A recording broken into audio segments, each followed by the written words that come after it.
Volám sa doktor Patrik Benčík, vlastne som daňový advokát, mám na konte 333 súdnych sporov s finančnou správou v daňových kauzách.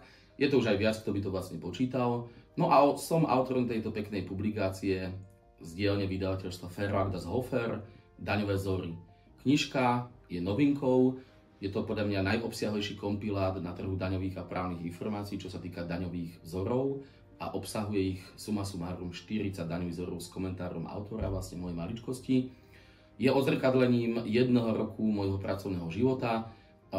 Veľkou výhodou, alebo teda komparatívnou výhodou tejto publikácie je, že v 90% prípadov ide o reálne daňové kauzy, kedy som ako advokát zastupoval daňové subjekty v daňovom konaní, alebo teda ako advokát v súdnom konaní proti finančnej správe.